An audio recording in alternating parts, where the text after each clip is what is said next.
programa Mercado e Ação de hoje recebe Cássio Trogildo, vereador de Porto Alegre e presidente da Câmara. Seja muito bem-vindo ao nosso programa. Vamos conversar sobre a nossa cidade? Com certeza, Luiz. Prazer estar aqui contigo, com teus telespectadores, para falar um pouco aí da cidade de Porto Alegre e também das nossas projeções aí para esse ano à frente da Câmara Municipal. Vai ser um trabalho árduo esse ano. Existe toda uma conjuntura social, econômica que é um pouco desfavorável, né?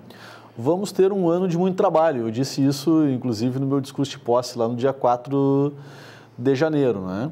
Não somente em função da questão da crise econômica e todos os seus desdobramentos com as questões sociais que acabam acontecendo, retorno da inflação,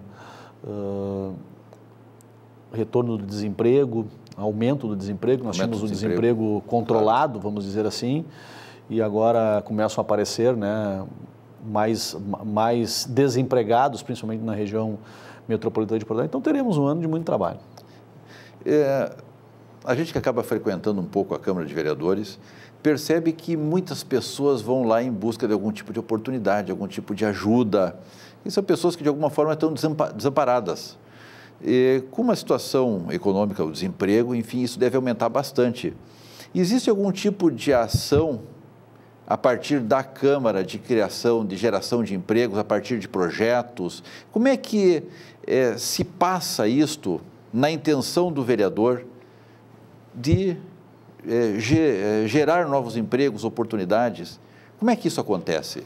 Na verdade, assim, Luiz, o vereador, enquanto atribuição, portanto, a Câmara Municipal de Vereadores, tem como atribuição três grandes questões. Legislar, que é o que tu estás perguntando, a proposição de novas leis, fiscalizar o Poder Executivo e discutir os projetos que tramitam lá na Câmara Municipal, tanto de iniciativa do Executivo como de iniciativa dos demais vereadores. Então, os vereadores podem sim ser proponentes de políticas que possam ajudar no desenvolvimento econômico, inclusive na geração de emprego e renda.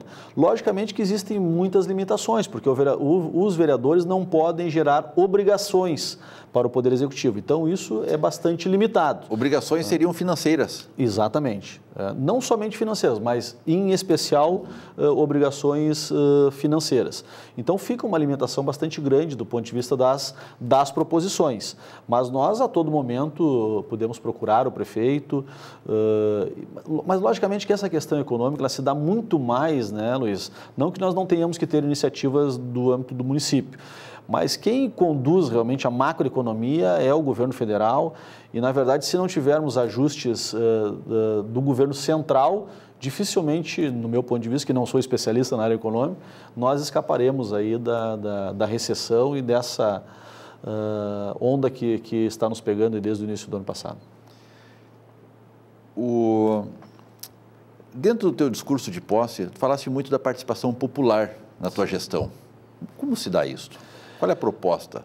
Nós abordamos no nosso discurso de posse dois grandes eixos que nós queremos trabalhar na Câmara Municipal, porque, na verdade, isso não ilide todos os demais temas que nós temos que legislar, fiscalizar e discutir. Mas nós queremos trabalhar com dois grandes eixos. O eixo da resiliência, do ponto de vista da sustentabilidade econômica, da sustentabilidade ambiental, que é um tema que foi muito tratado agora na COP21, que aconteceu no final do ano passado na França. O que é a resiliência? A resiliência, na verdade, é a capacidade dos municípios, das cidades, de se prepararem e administrarem as adversidades. Tivemos no ano passado aí a questão das cheias, das inundações, que há mais de 40 anos nós não tínhamos esta incidência em Porto Alegre. E acho que Porto Alegre até teve um bom retorno, teve uma boa reação à questão das chuvas. Mas nós cada vez mais precisamos estar mais preparados.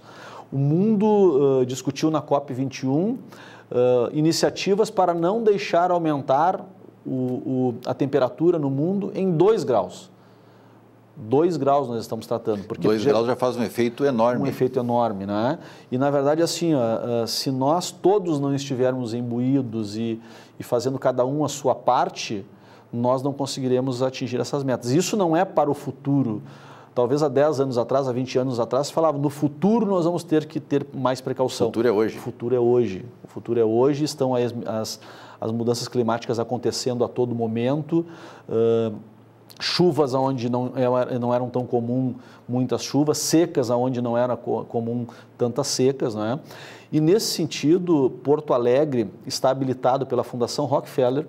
A Fundação Rockefeller tem um projeto de resiliência no mundo inteiro, são 100 cidades selecionadas, e no Brasil é apenas a cidade do Rio de Janeiro e a cidade de Porto Alegre. Porto Alegre vem trabalhando há 2 anos com uma comissão de uma ONG, a Silpoa, o governo municipal e a Universidade Federal. E agora, no dia 27 de janeiro, será apresentado, então, para a Fundação Rockefeller esse relatório preliminar. E nós já apresentamos na Câmara Municipal, ainda no ano passado, um projeto de lei para abrir a discussão para um plano municipal de resiliência para a nossa cidade. Dentro desse tema também, só para finalizar, Luiz, nós queremos transformar o Palácio Aloysio Filho, que é a sede da nossa Câmara Municipal de Porto Alegre, num prédio sustentável.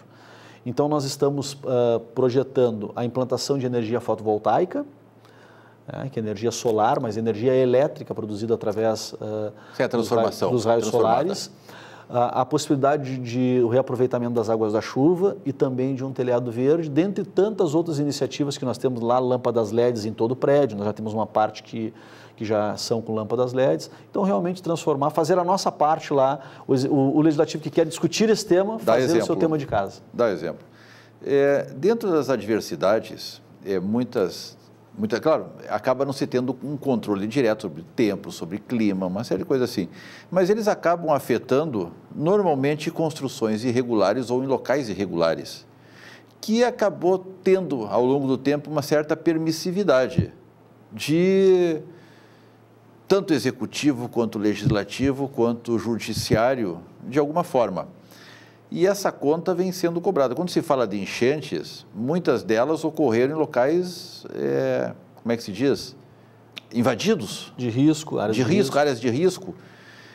Isso existe em projetos de lei que não permitem isso, mas também não são tão bem fiscalizados ou tão bem cumpridos. A questão toda é como nós temos várias áreas na cidade de Porto Alegre que são áreas consideradas de risco, que já estão ocupadas há muito tempo. Então, logicamente que para resolver isso tem que ter locais para essas pessoas morarem, o que não é muito simples. Através do Minha Casa Minha Vida tem se conseguindo já melhorar em muito. O Departamento Municipal de Habitação tem um trabalho muito focado nessa questão. Agora, um dado importante, as nossas enchentes agora, essas grandes enchentes que tivemos em 2015, nós tivemos desabrigados apenas nas ilhas, que é um parque estadual, onde realmente, recentemente, o governo do estado terminou o plano de manejo, que é o zoneamento, onde pode ser habitado, onde não pode ser habitado. Então, nós não tivemos, em função das chuvas, desabrigados fora das ilhas. Isso diferentemente de toda a região metropolitana, onde tivemos muito mais desabrigados. E, logicamente, que isso não é só proteção divina, né? Nós tivemos muito trabalho ao longo dos últimos 11 anos de macrodrenagem em Porto Alegre. O próprio conduto forçado Álvaro Chaves, que atende 16 bairros, as chuvas como tivemos, seria comum ali na Avenida Goethe andarem de jet ski, não é? Aliás, já andaram de prancha de surf e um monte de coisa. Sim, mas isso, por que acabou isso? Porque houve a obra do conduto forçado do Álvaro Chaves, lá na Pan-Americana teve também uma outra grande obra de macrodrenagem, ali perto do Beira Rio, com a obra, entre aspas, da Copa do Mundo, com a duplicação ali da Praia de Belas, também foi feita uma drenagem ali, uma macrodrenagem ali, também tinha uma incidência bem focalizada de acúmulo de água da chuva. Dentro dessa questão da água, da drenagem, tem um projeto que vai instalar geradores de energia nas estações de bombeamento, que hoje depende da energia pública. Sim.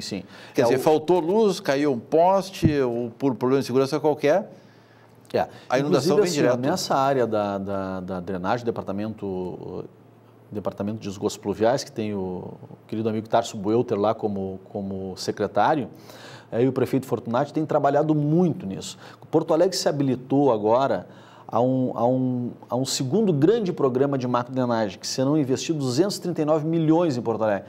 E também neste programa está, então, a automatização não só a automatização, mas a questão dos geradores para as estações de bombeamento. Porque, logicamente, quando tem grandes enchentes, com vento, normalmente tem cai um poste, cai uma árvore, interrompe tudo do fornecimento de energia, e aí então a estação de bombeamento acaba parando. Então esse é um outro problema que acontece, que agora deverá ser solucionado. Cássio, vamos fazer só um pequeno intervalo. Nós temos um convênio com a Secretaria de Segurança do Estado, Perfeito. No qual nós sempre mostramos a imagem e o pequeno histórico de alguma criança desaparecida, do qual, junto com o DECA, Delegacia Especializada da Criança e Adolescente, estamos nos propondo auxiliar na identificação, na localização.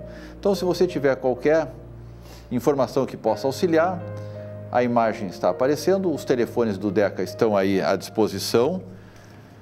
Telefone 0800 64 26 400 ou Porto Alegre 51 2131 5731 ou ainda o celular 51 8464 6960. Qualquer informação que você possa ter, por favor, entre em contato, vamos tentar reestruturar essa família. E vamos fazer o nosso pequeno intervalo e retornamos num instante.